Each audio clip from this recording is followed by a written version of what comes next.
खबर में खुशामदीद। मेरे साथ हैं जनाब आज शहजाद अहमद भट्ट साहब और हमीद भट्टी साहब भी होंगे और सईद काजी तो आपकी खिदमत में हाजिर है ही। मगर आज की खबर जो अभी आपने अपने टीवी स्क्रीन पे देखी होगी, पाकिस्तान तहरीक इंसाफ के जो सदर हैं उनको गिरफ़्तार कर लिया गया। उनके घर के बाहर से मुबैना तौर पर वो कहा जा रहा है कि फ़रार होते हुए ये हमारे वज़ीर इत्तलात का ये कहना था। इस पर हम बात करेंगे, इसकी इम्प्लीकेशन पे बात करेंगे और इनका पॉसिबल मुस्तकबिल अब फ्यूचर क्या होगा, ये भी कल आके कोई प्रेस कॉन्फ्रेंस वगैरह करते हैं, यानी इस भी गुफ्तगू होगी। इसके साथ कुछ मज़ीद ख़बरें हैं उनका। मैं अदलिया, अब गवर्नमेंट जो है जो अदलिया के हवाले से कानून साजी थी उसमें कोई तरमीम करने पर नज़र आती है तैयार, और इसको अप्रीशिएट भी किया है हमारे चीफ जस्टिस साहब ने। नवाज शरीफ साहब की नाअहली ख़त्म होने के लिए भी राहें हमवार हैं, जो कि बड़ी अच्छी बात है। उनको आना चाहिए और एक फेयर इलेक्शन लड़ना चाहिए।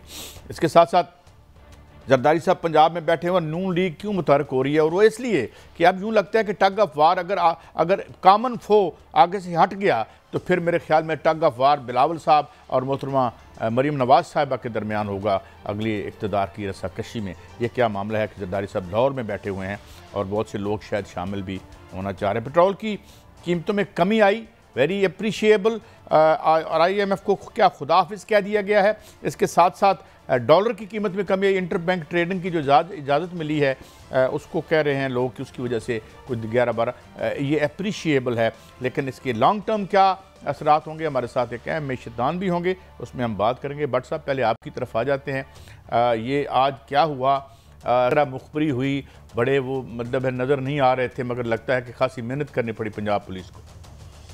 काजी साहब, चौधरी परवेज़ लाई साहब बुलेट प्रूफ कार में थे और बुलेट प्रूफ कार में जब वो निकले हैं तो गाड़ी आगे जब गई है तो वहाँ एंटी करप्शन की पुलिस ने उनको रोका है।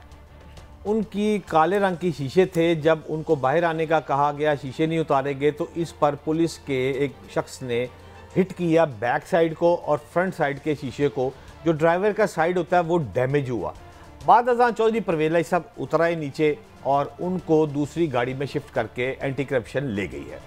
अब सवाल ये है, यहाँ पर जो मेरी जो सोर्स है वहाँ मौजूद है, चौधरी परवेज़ लाई साहब को इस बात का अंदाज़ा तो था कि पिछले वो ज़मानत उनकी मनसूख हो चुकी है और उनको भी पता है कि 2 दफ़ा पहले अटैम्प्ट भी हो चुकी है उनको गिरफ्तार करने की।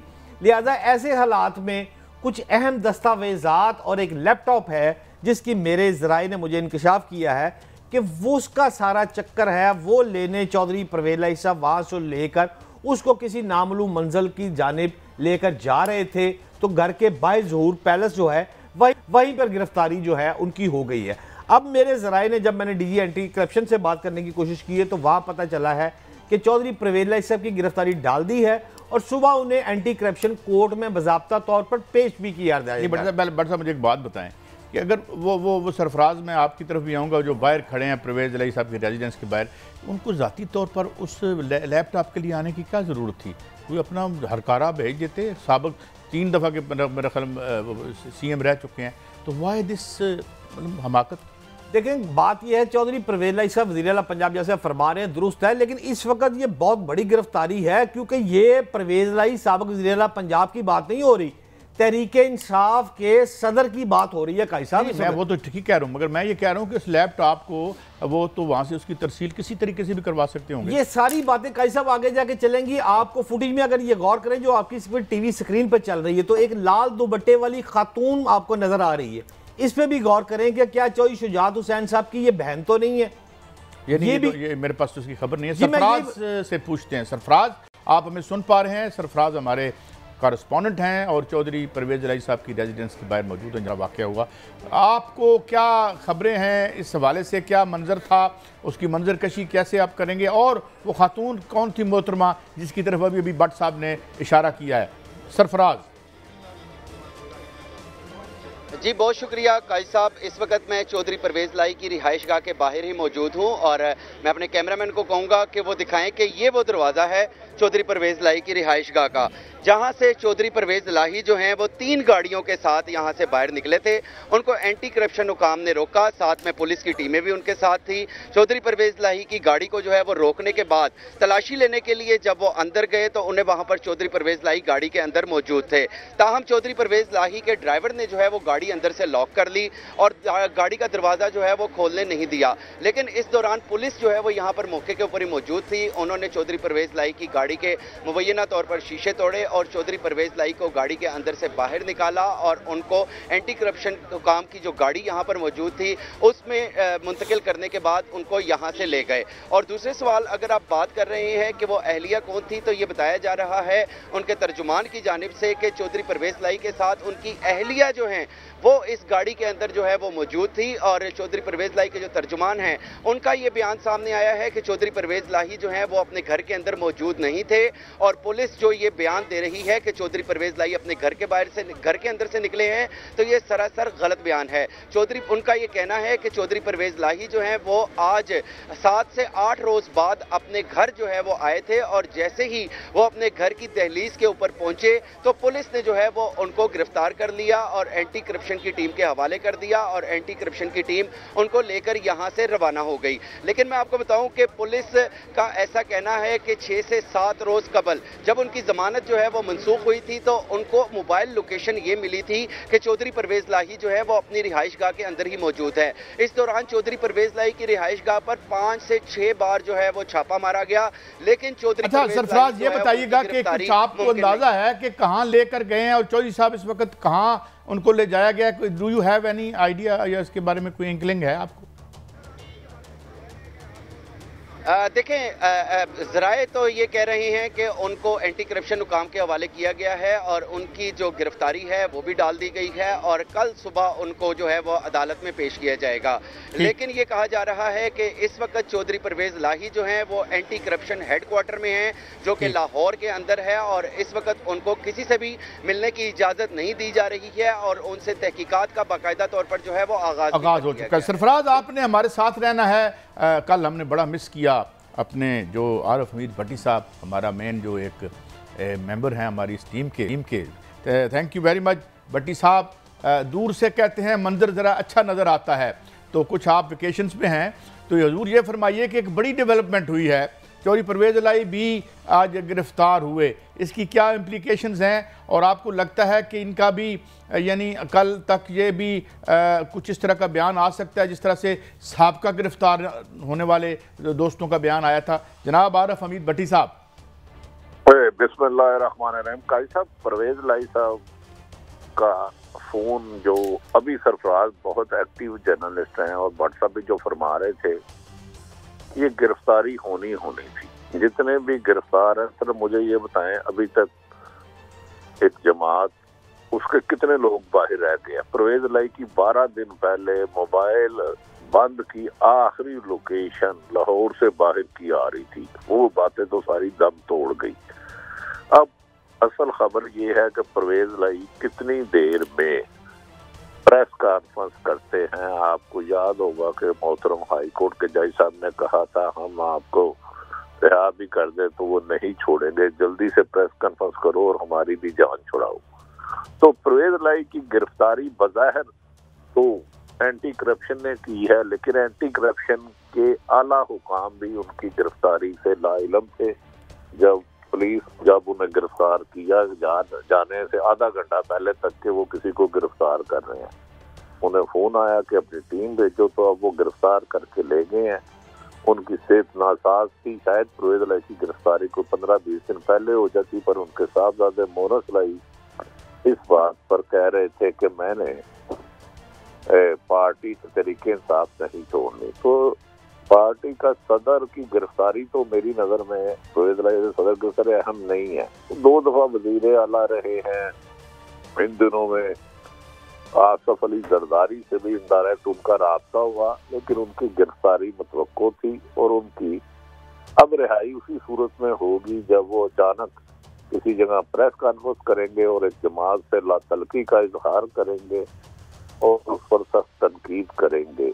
अदरवाइज आपको मजीद गिरफ्तारियां नजर आएगी। रिहाई ही वही होगी जो प्रेस कॉन्फ्रेंस में जो पिछले 10-15 बड़ी शख्सियात ने की हैं, उसके बाद उनकी रिहाई होगी।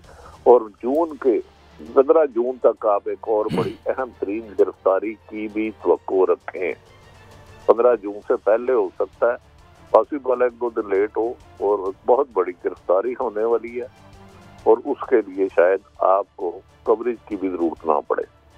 अच्छा भट्टी साहब, अभी आपने कुछ ये कहा कि ये जो है इससे पहले, लेकिन चौधरी साहब को अंदाज़ा तो होगा कि वो जो है, मगर एक और भी मैं बात आपको बताता चलूँ, मेरा कंट्रोल रूम मुझे बता रहा है कि अभी एक ट्वीट आई है और अभी तक उससे ज़ाहिर है वो उनके अकाउंट से किसी ने की होगी कि वो चौधरी साहब कह रहे हैं कि जनाब मून सलाई साहब कह रहे हैं कि हम इसी पार्टी में रहेंगे, लेकिन ज़ाहिर उनके वालिद एक मुसीबत में आ गए हैं।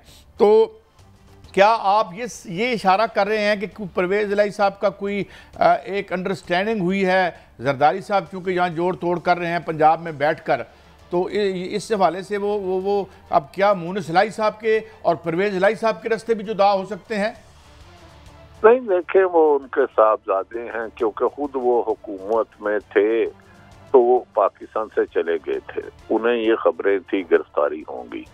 परवेज इलाही की गिरफ्तारी के बाद प्रेस कॉन्फ्रेंस भी एक लिख गई हो गई है, उनको कागज पकड़ा दिया जाएगा। आज करते हैं या 2-3 दिन बाद करते हैं, ये एक अलग इशू है। लेकिन मोहन इलाही साहब अपने यकीनन उनका हक है, इजहार राय करेंगे, लेकिन वालद तो उनके हैं। अब जो उधर उनके साथ होगा तो मासवाए कोई ऑप्शन नहीं कि प्रेस कॉन्फ्रेंस करे और अपनी जमात से लैदगी का इजहार करें, 9 तारीख की मदामत करें और फिर अगली सियासत का नया सफर शुरू करें। ये गिरफ्तारियां सब तय है। इनसे बड़ी अहम तरीन गिरफ्तारी की मैं तो 2 दफा पूछ चुका हूँ, भाईजान कब जाना है उधर, तो वो कह रहे हैं जी तैयारी तो उनकी भी गिरफ्तारी की पक्की है, लेकिन उसके मुताबिक अभी आर्डर नहीं आया। तो मेरे ख्याल में परवेज इलाही साहब क्योंकि खुद पाकिस्तान में नहीं और मोहन इलाही साहब मोहना नहीं है, तो शायद उन्हें अंदाजा है कि उनके वालिद को भी करना पड़ेगी, लेकिन ट्वीट करना उनका राइट है और हो सकता है इस पर साल सबक कदम है। मेरी नज़र में तो परवेज इलाही साहब को भी पता है, वो खुद भी 8 दिन पहले प्रेस कॉन्फ्रेंस करना चाह रहे थे, लेकिन बेटे की मोहब्बत में वो नहीं कर पा रहे थे। अच्छा भट्टी साहब, ये भी फरमा दें, आपकी मौजूदगी का फ़ायदा आज हम उठाएंगे, वो ये बताएं कि अब एक और भी अंदर एक टग ऑफ वॉर शुरू हो गया है, जो अगली हुकूमत अगर बनती है और जो ये PTI न्यूट्रलाइज हो जाती है, तो फिर अब तो जो वो पुरानी एक मुखासमत थी जो पीछे छुप गई थी एक ज़माने में PMLN की और PPP की, तो वो भी क्या अब उभर के सामने आएगी? क्योंकि कंटेस्टेड हैं बहुत बड़े और पीपल्स पार्टी के लीडरान अपनी अंदरून खाना जो सेकंड टियर के लीडर हैं वो कहते फिरते हैं कि जनाब बिलावल साहब तो अगले PM हैं। आपको भी लगता है ऐसे? काजी साहब, वो जो आपने असल निशानदेही की, क्योंकि बज़ाहिर PTI तो मुझे सियासत में बराए नाम हिस्सा लेगी और उसका कोई सीटें नहीं होंगी, वो दोनों तरफ से तलवारें निकल चुकी हैं, एक दूसरे पर अटैक शुरू हो चुका है, अब लड़ाई PDM में जो जारी है कि बिलावल भुट्टो प्राइम मिनिस्टर बनेंगे और मरियम नवाज, वो ना असल लड़ाई वो शुरू हो चुकी है। बल्कि नवाज शरीफ ने तो कह भी दिया है कि अगर मरियम नवाज वज़ीर-ए-आज़म नहीं होगी तो हम सड़कों पर आएंगे। पाकिस्तान तो शायद ना आए, लेकिन बहरहाल जिनके साथ राब्ते थे, क्योंकि नवाज शरीफ ने नवंबर में पाकिस्तान की तारीख का अहम 3 रोल अदा किया और उनकी ख्वाहिश पे जो लेवल प्लेइंग बिल्डिंग थी उसी के मुताबिक बिल्कुल फिल्म उसी तरफ चल रही है। और अब लड़ाई देखे ना ये है कि ये मंजरनामा जैसे ही इलेक्शन की तरफ जाएगा तो पीपल्स पार्टी और नून लीग अपना अपना वज़ीर-ए-आज़म लेके उनकी मार्केटिंग करेंगे। अब किसको कितनी फेवर मिलती है, कितनी स्पेस मिलती है, ये वक्त बताएगा। लेकिन ये मामला शुरू हो चुके हैं। जरदारी साहब के लाहौर आए तो 3 लोगों से उन्होंने राब्ते किए, उस पर भी नून लीग ने बड़ा खुफिया किया। उन्होंने कहा कि जी इनकी नहीं चलने देंगे। और अब तरीके पाकिस्तान मुस्लिम लीग नून PTI के कुछ सरकर्दा रहनुमाओं से खुद राब्ते में, बज़ाहिर TV में कह रहे हैं कि गुंजाइश कोई नहीं है, लेकिन जिनका एक अपना एक वोट बैंक है उनके राब्ते में है। लेकिन उनका ख्याल है कि वोट जिसका नाम लेना मना है, एन को मीम से मिला के, मीम को रे से, अलिफ को अलिफ से, नून से मिलाने से, अभी तक भी उनका वोट बैंक बहुत ज्यादा है बज़ाहिर बाकी नजर में। बट साहब और साथ ही रहिए, अभी सरफराज कोई हमें ख़ास रिएक्शन नज़र नहीं आया। मुझे जिस तरह आपके पीछे मैं पस मंज़र में देख रहा हूँ कि कोई किसी तरह से, क्योंकि वो काफ लीग का वो हिस्सा थे, अब इस दूसरी पार्टी का वो हिस्सा है, अब मुझे लगता है कि कोई इतना ज़्यादा रिएक्शन नहीं है। मैं गलत हूँ या सही सरफराज? बिल्कुल, आपने बिल्कुल सही निशानदही की है, क्योंकि यहाँ पर हमें किसी किस्म के जो पाकिस्तान तहरीक इंसाफ के कारकुन हों या फिर जो चौधरी साहब के अपने कारकुन हों, वो हमें यहाँ पर देखने में नज़र नहीं आ रहे हैं। सिर्फ और सिर्फ जो उनके अपने पर्सनल सिक्योरिटी गार्ड्स हैं वो यहाँ पर मौजूद हैं। और जैसे ही चौधरी परवेज़ लाई की गिरफ्तारी की खबर मिली है तो कुछ जो उनके रिश्तेदार हैं वो यहाँ पर पहुँचे हैं ज़ोहर इलाही पैलेस, और इस वक्त वो अंदर जा चुके हैं। और अगर हम बाहर की बात करें तो जो रोड पिछले 8 से 10 दिन से जो है वो मुकम्मल तौर पर बंद था, कॉर्डन ऑफ था, वो रोड भी जो है वो मुकम्मल तौर पर खोल दिया गया है ट्रैफिक के लिए। ट्रैफिक जो है यहाँ पर अब रवां दवां है, और यहाँ पर जो पुलिस एहलकार पहले तैनात किए गए थे वो भी अब यहाँ से जो है वो जा चुके हैं, और यहाँ पर अब हालात जो है वो मामूल के मुताबिक हैं। बहुत शुक्रिया सरफराज, आपने हमें रिपोर्ट किया और मंजर कशी बड़ी आपने फेथफुली की। बट साहब, ये जो अंदर की खींचातानी की बात कर रहे हैं भट्टी साहब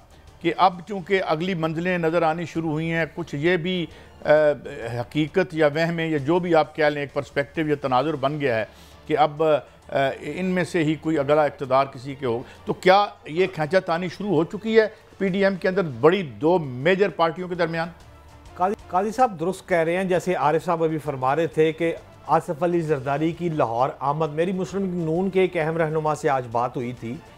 इन्होंने बहुत इस बात को बुरा महसूस किया है कि आसिफ अली जरदारी दुबई से सीधा लाहौर एयरपोर्ट, और लाहौर एयरपोर्ट से वो रिहाइशगाह पर जाकर वहाँ पर बंदे अफराद, अच्छा वहाँ पर जो बंदों की तादाद थी पहले वो डबल थी, जिन अफराद ने शिरकत करना थी और पीपल्स पार्टी में शमूलियत करनी थी उनमें 2 से 3 अफराद अहम थे। और उस मौके पर हमें दावतनामा बाज़ाब्ता मीडिया को जारी हो चुका था कि आसिफ अली जरदारी प्रेस कॉन्फ्रेंस में उनको साथ बिठाएंगे और दुपट्टे जो है पीपल्स पार्टी के उनको दिए जाएंगे झंडों की सूरत में। लेकिन एंड पर आकर वो प्रेस कॉन्फ्रेंस भी मुलतवी हो गई और यूसुफ रजा गलानी ने फिर मीडिया टाक की।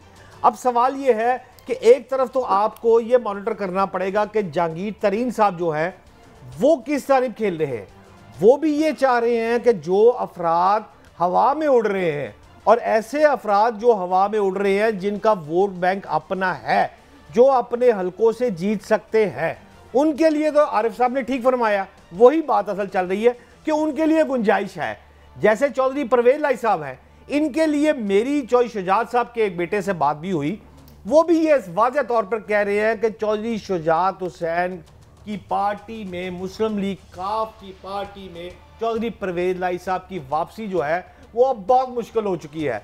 गो कि उनके सगे भाई जो है वो इस वक्त इसरार ज़रूर कर रहे हैं कि किसी तरह ख़ानदान दोबारा इकट्ठा हो जाए, लेकिन मोहन सलाई की वजह से अभी तक ये ना इकट्ठा हो रहा है और ना ही मुझे आइंदा इकट्ठा होता नज़र आ रहा है। भट्टी साहब, आपने बात सुनी और आपकी बात को कोराबोरेट किया भट्ट साहब ने, लेकिन एक अजीब सी सूरत हाल ये भी है, मैं ये भी सवाल आपसे पूछ ही लूँ कि हम सारी सियासत 2-4 ख़ानदानों के अंदर ही घुमाते रहते हैं या घूमती रहती है, तो क्या ये इसे आप कैसे देखते हैं? और ये जो आगे मंजरनामा है इसमें अब आपको लगता है कि अक्टूबर या इस हुकूमत को जो है आजकल अच्छे इक़दाम भी हो रहे हैं, पेट्रोल की कीमत कम हुई है, LPG की कीमत कम हुई है, डॉलर आज गिरा है, तो ये कोई उसी इलेक्शन का पेश खैमा नज़र आता है, लोगों को वो करने की कोशिश की जा रही है? भट्टी साहब देखें, कायद साहब शहजाद हुसैन भट्ट साहब इल्म है, सीनियर तजिया निगार है। मेरे ख्याल में वोट बैंक वाली बात, वोट तो रहा नहीं, बैंक अब काफी बन चुके हैं। अब वोट कहाँ जा फेंका जाएगा वो मुझे नहीं पता, क्योंकि मेरी इतलाह के मुताबिक ऐनक में से शीशे निकाल लिए गए हैं, ऐनक में से शीशे निकाल लिए गए हैं। तो अब इलेक्शन होने के आसार हैं, वो नवंबर में हो, वो दिसंबर में हो। अभी 1-2 ममालिक हमारी मदद करेंगे, फिर वो थोड़ा सा कुछ और रिलीफ देगा, लेकिन असल बात जो घुमसान की होने लगी है, तीर अंदाजी एक दूसरे पर, वो पीपल्स पार्टी और नून लीग की है। क्योंकि नवाज शरीफ ने अपनी ख्वाहिश का इजहार कर दिया है कि मरियम साहिबा नेक्स्ट प्राइम मिनिस्टर हो, जबकि आसिफ अली जरदारी किसी भी सूरत में ये टर्न्योर में अपने साहबजादे को, जब भी इलेक्शन होते हैं अक्टूबर हो नवंबर हो, पीएम देखना चाहते हैं, लेकिन पंजाब में मेरी इतलाह है कि उन्हें अभी तक कोई कामयाबी नहीं मिली। पंजाब में जब सर्वे कराया गया 8 से 10 दिन पहले, तो उन्होंने कहा एनक से शीशे तो निकाल दिए गए, लेकिन फिर भी लोगों की मरकज नजर एनक ही है। अब देखते हैं कि एनक के साथ क्या होता है, शीशे निकालने के बाद उसका फ्रेम का क्या किया जाता है। बादिउल नजर में पाकिस्तान की, जिसे को कहा जा रहा है कि स्याह मंजर से हटा दिया गया है, वो लोगों में से नहीं निकल पा रही चीज। अब देखना ये है कि आने वाले दिनों में क्या होता है। दूसरी इतलाह है कि परवेज लाई साहब को बादिउल नजर में प्रेस कॉन्फ्रेंस तो करना होगी, उनकी बुजुर्ग जिंदगी के उम्र के इस हिस्से में है, यकीनन पर पॉसिबल है कि 2-4 दिनों में कर लें। सियासी मंजरनामा बड़ा दिलकश हो गया और घुमसान की जंग का मरकज ही पंजाब होगा, ये बात मेरी लिख लें। सिंध लिखा गया हुआ जहां भी लिखना था। बलोचिस्तान में आपको पता जरा मिक्स चार बन जाता है या मिक्स फ्रूट चाट बन जाती है। KPK में इनको नहीं हुआ तो पंजाब मरकज नजर है, और वो जरदारी साहब सिंध की हद तक भी मुतमिन है, और उसके बाद बलोचिस्तान में भी उन्होंने अपनी कोई नंबर गेम की हुई है। पंजाब में लेकिन ताहम मेरी इतला के मुताबिक कभी उन्हें कामयाबी नजर नहीं आ रही। वो उनके जो अहम तरीन सेक्रेटरी वजीर हैं, तो वो चाहते हैं कि पंजाब से कम व बेशतर 35 से 40 सीटों तक का अगर अरेंजमेंट हो जाए तो बिलावल भुट्टो को नेक्स्ट वजीर आज़म बनाने की उनकी ख्वाहिश पूरी हो सकती है। आज इस वक्त तक, कल क्या होगा वो अल्लाह को बेहतर पता। तो भट्टी साहब, अब एक और भी है कि यूँ लगता है कि अदलिया के हवाले से भी कोई थोड़ा सा सॉफन हुआ है, नरम हुआ है रवैया। हम देख रहे हैं कि जी हम कंसिडर करेंगे ये जो प्रोसीजर एक्ट बनाया है इन्होंने, तो क्या हुकूमत जो है वो एक महाज ही खोलना चाहती है और बाकी महाजों पे थोड़ी सी पसपाई, कोई थोड़ा सा आवाम को रिलीफ, और ये आपको लग रहा है कि कोई ये जो अदलिया और ये जो एग्जेक्टिव के दरमियान टग ऑफ वार था, इसमें भी कोई कमी होती नज़र आ रही है आपको?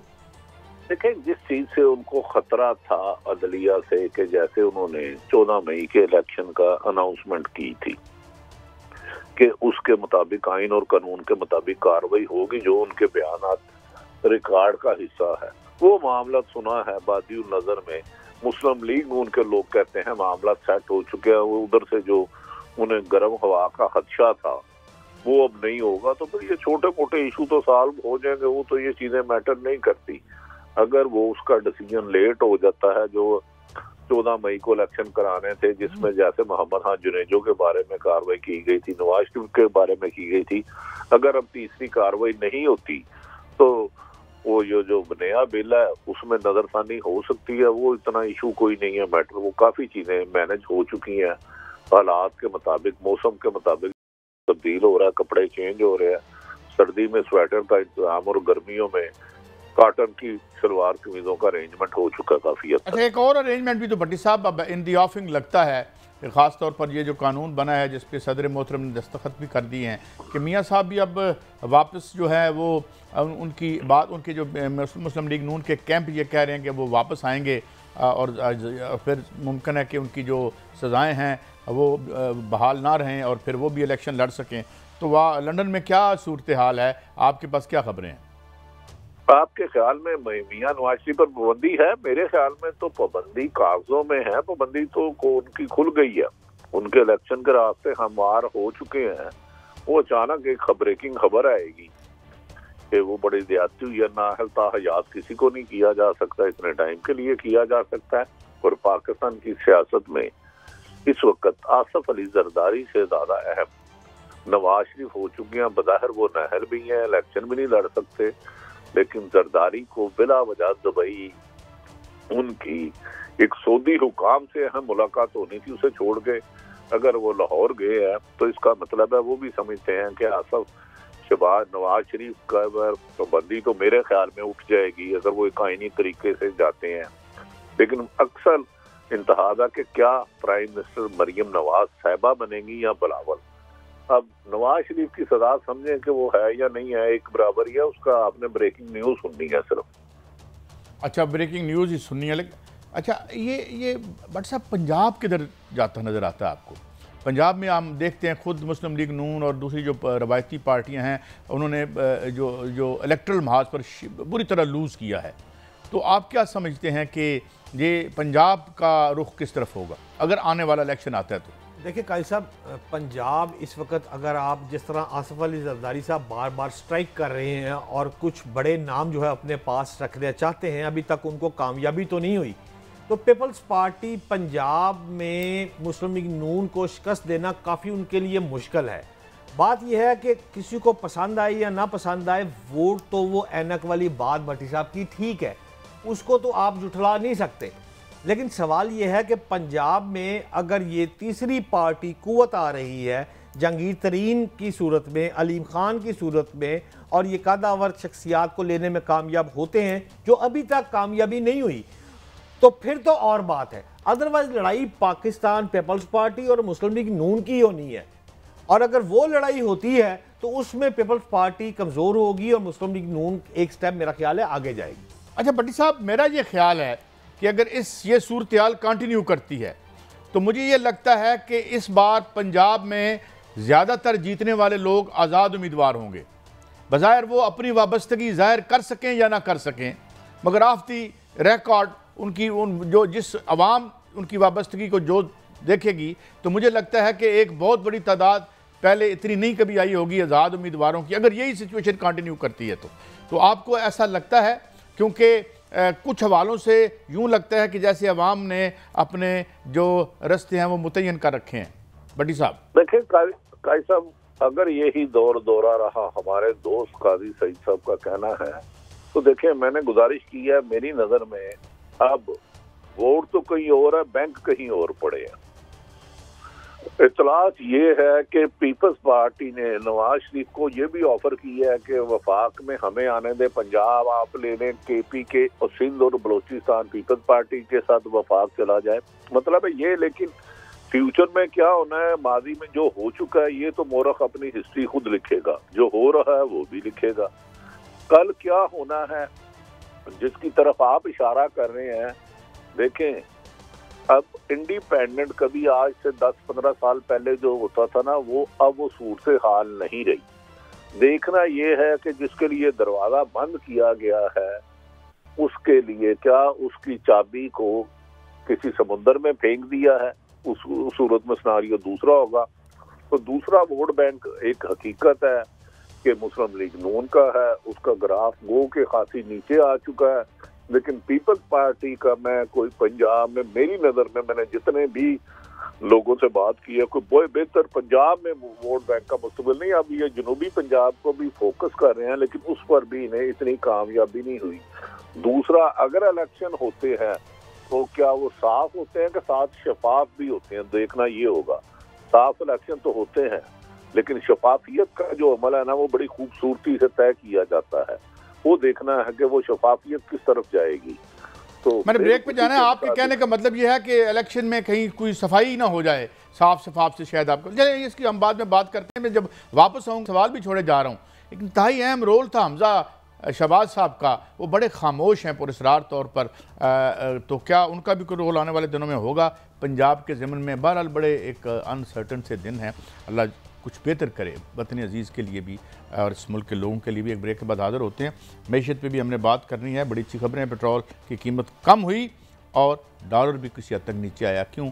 एक ब्रेक के बाद।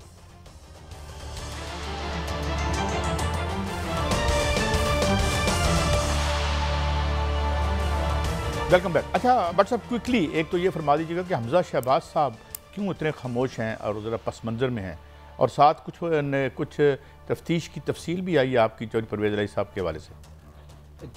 काजी साहब, बात यह है कि मेरी डायरेक्टली तो नवाज शरीफ साहब से बात नहीं हुई, लेकिन जो भी मुक़्तदर शख्सियात उनसे मिलकर आई हैं, उन्होंने मुझे एक बात क्लियर की है कि उनकी ज़िंदगी की आखिरी ख्वाहिश जो है वो मरीम नवाज साहिबा को प्राइम मिनिस्टर ऑफ पाकिस्तान देखना है। लिहाजा जो चेन ऑफ कमांड, जो मतलब मैं शरीफ खानदान को जानता हूँ, उसमें जो बड़ा है उसका ज़्यादा हक है। तो जब तक शहबाज साहब हैं तब तक तो मरीम नवाज साहब थोड़ी मुश्किल है। ताहम चीफ मिनिस्टर पंजाब की सीट जो है उसके लिए वो एक अच्छे कैंडिडेट के तौर पर सामने आ सकती है।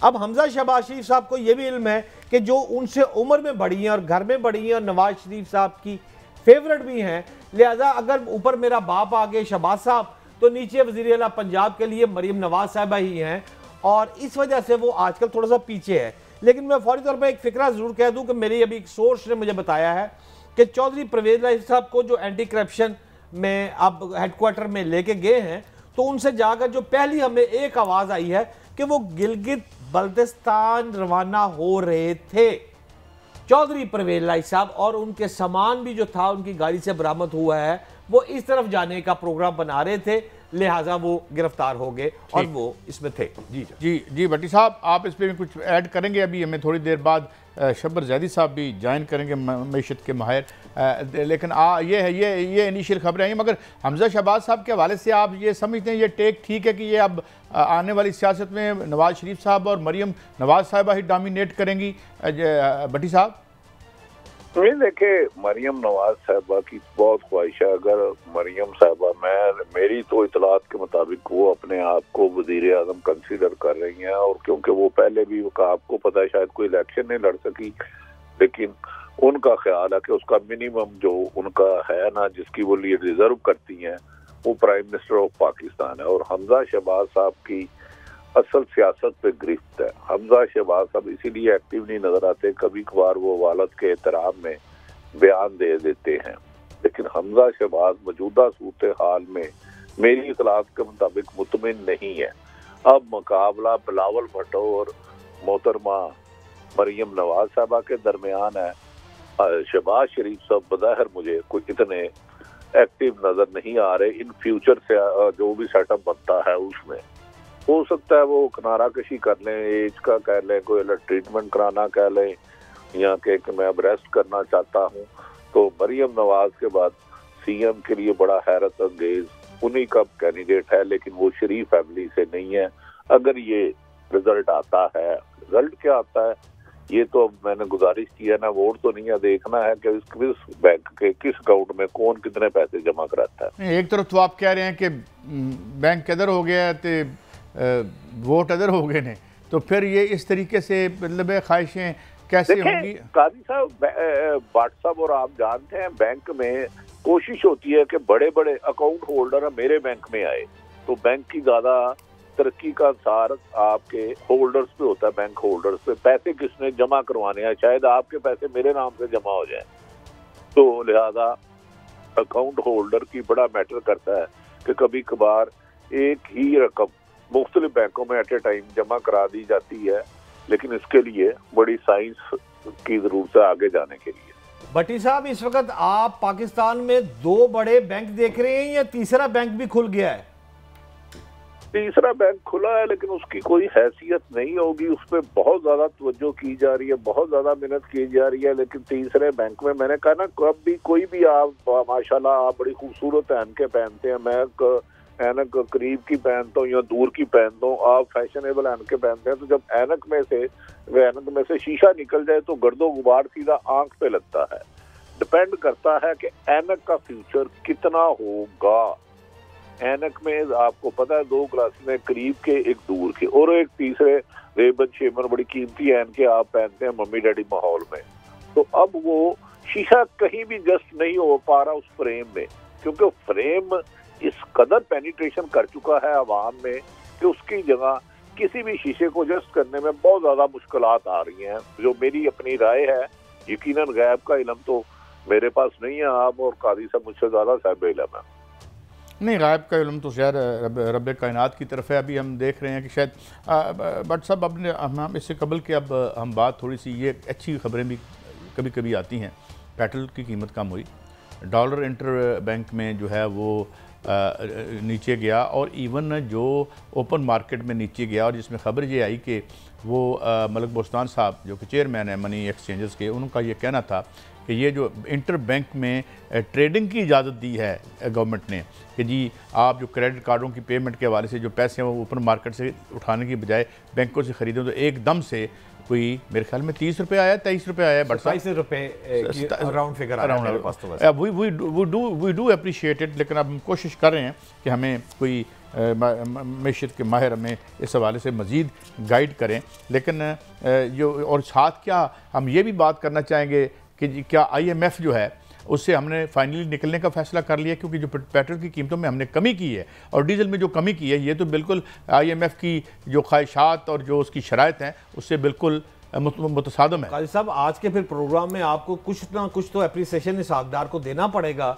अगर 15 रुपए पहले 5 रुपए, फिर 27 रुपए का फिगर आ गया, डॉलर नीचे आ रहा है, सोना नीचे आ रहा है, तो फिर ये क्रेडिट किसको जाएगा? नहीं, सोना भी नीचे आ रहा है। जी हाँ, सोना भी नीचे चला गया। अच्छा, सोना भी नीचे चला गया, लेकिन बात ये है कि जागना तो नहीं नीचे गया ना, सोना नीचे गया। काजी साहब, ये गुजारिश है कि सोना नीचे चले गया, नजर रखे कोई और ना उठा के ले जाए, ये बड़ी कीमती चीज है नीचे जाने के बावजूद भी। लेकिन भट्टी साहब, बात यह है कि जो ये एक तो ओवरऑल जो इन्फ्लेशन है, देखें रोटी तकरीबन इस वक्त मार्केट में 20 रुपए की बिक रही है, बल्कि तकरीबन नहीं बल्कि 20 की ही बिक रही है। मुझे बनफ से नफीस कल जो है वो ये कीमत तो ये तो नहीं कहा सब के रोटी में लोग सोना रख के खाना शुरू कर जाए, इतनी नीचे कीमत आ गई है। तो ये अल्लाह करे कि गरीब आदमी का पेट सोने से ही भरे, लेकिन भरे तो सही, क्योंकि भट्टी साहब वो सोने के नवाले वाले और होते हैं, हमें तो गंदम का नवाला ही मिल जाए तो बड़ी बात है। काजी साहब, अगर IMF के बगैर कोई शख्स बजट दे रहा है तो इससे पहले क्या पाकिस्तान में ये चीज आपने देखी है? और अगर ये देने में कामयाब हो गए तो ये अमेजिंग समझते हैं, या आप बताएं ना इसको कैसे समझते? हमसे ज्यादा बात ये है कि कैसा इजाजत दे, व्हाट्सएप को जवाब दे दूं, पाकिस्तान में जो चीजें हम देख रहे हैं माशाल्लाह वो दुनिया में किसी ने नहीं देखी। हमारे पाकिस्तान में अल्हम्दुलिल्लाह इतना कुदरती वसाइल है, माला माल है दौलत से, तो वाकई ही जो व्हाट्सएप कह रहे हैं इससे पहले तो कभी देखना तो दरकिनार सोचता भी नहीं कोई था। नहीं, ये नहीं, मैं भट्ट साहब ये आपसे बिल्कुल मैं एग्री करता हूँ, और मैं ये कन्विंस्ड हूँ एक मैशत के इंतहाई अदना साफ़ी के तौर पर, अदना तालिब इल्म के तौर पर, कि ये कोई गैर मुमकिन बात नहीं है। और IMF के जितने प्रोग्राम जिसने भी किए, ब्राज़ील उसका बेड़ा गर्क हुआ, इसके अलावा आपने अर्जेंटीना ये भागे भी, इन्होंने डिफ़ॉल्ट भी किए, हमारा तो खैर उनसे भी बदतरीन हाल हुआ है, क्योंकि यहाँ हमने कोई कैपिटल फॉर्मेशन ही नहीं की, प्रॉपर्टी मतलब इसी चक्कर में फैक्ट्रियाँ बंद करके तो ऊपर हाउसिंग सोसाइटियाँ बनाते रहे हम, तो इसलिए हमारा तो बड़ा बुरा हाल है। लेकिन ये करने के लिए आपको क्या दरकार है? आपको इकनॉमिक मॉडल में बुनियादी तब्दीलियाँ करनी पड़ेंगी। और अगर आप बुनियादी तब्दीली क्या है, यहाँ डॉक्टर हफीज़ पाशा के मुताबिक, भट्टी साहब को याद होगा कि $23 बिलियन इस मुल्क की शराफिया जो है वो खा जाती है, $23 बिलियन, और $1.5 बिलियन के लिए हम शहर धक्के खा रहे होते हैं। तो कैसे? फिर हमारे यहाँ टैक्स का पोटेंशियल जो है वो तकरीबन 11,000 अरब रुपए है, जो कि हम इतना नहीं कर पाते। अभी मैं शॉर्टफॉल देख रहा था, FBR की शॉर्टफॉल जो आई है 11 महीनों में, वो भी 430 बिलियन रुपीज़ बताई जा रही है। तो जब यहाँ का अमीर आदमी टैक्स ही नहीं देता, और अभी मेरे दोस्त, मेरे प्यारे दोस्त कायरा साहब से मैंने एक सवाल किया, भट्टी साहब मेरे साथ बैठे थे, कि जी हमें मुश्किल फैसले करने पड़े हैं, और हुजूर मेरी जेब जो रियासत काटेगी तो फिर मुश्किल फैसला तो ना हुआ ना। कथा कलामी माफ काजी साहब, अगर अशराफिया टैक्स नहीं देती तो फिर क्या MBS मॉडल पाकिस्तान में ला रहे हैं, फिर करेंगे क्या? मुझे नहीं पता MBS मॉडल आता है या नहीं आता, लेकिन you have to raise money has to come from somewhere. अगर IMF और वर्ल्ड बैंक, अच्छा IMF क्या कहते हैं कि मैं अगर 1.6 दे भी दूँ और आपकी जो कर्जे की सिलसिला शुरू भी हो जाए, तो माल इतना चाहिए, 27 अरब चाहिए हमें अगले साल में, तो वो कहाँ से आएगा? तो वो इसी तरह आएगा कि अगर आप यहाँ 27 अरब डॉलर कह रहा हूँ, आपको अपनी ये जो कुत्तों बिल्लियों की जो आपने जो ग़ज़ाएँ हैं ये बंद करें।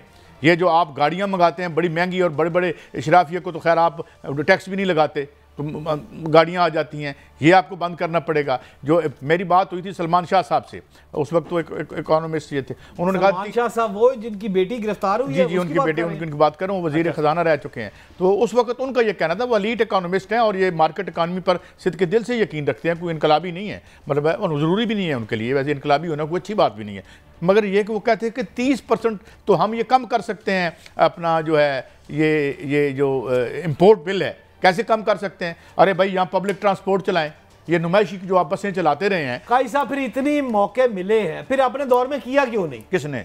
ये जो 3.5 साल हुकूमत रही उन्होंने नहीं किया, पिछली हुकूमत ने नहीं किया, करेगा कौन? नहीं किया, उसकी वजह ये तो समझाएं आज। नहीं, उसकी वजह ये है कि देखें, जब तक आप सियासत जो है वो बड़े माल के इर्द गिर्द ही घूमती रहेगी। अब देखें ना कौन कौन से थे, कैसे कैसे लोग थे। कल हमने यहाँ पे शो किया कि यहाँ पे एक कोई यानी 300 मिलियन की वो लेके आए यहाँ पे इन्वेस्टमेंट, मगर जो है वो रज़ाक दाऊद साहब ने वो कह रहे थे टीवी पे कि उन्होंने इजाज़त नहीं दी। अब उनको इजाज़त मिल गई, चलें लगाएं भाई, गाड़ियाँ लेके आएँ। आप कहते हैं $16 बिलियन मिलेगा तो very good, we are very happy. मगर सवाल क्या है, जब भट्टी साहब कोई फैक्ट्री लगाने आए और हम उससे किक बैक मांग लें, तो यही होता रहा है ना यहाँ पर। भट्टी साहब आप बोले ना, चुप क्यों कर गए हो?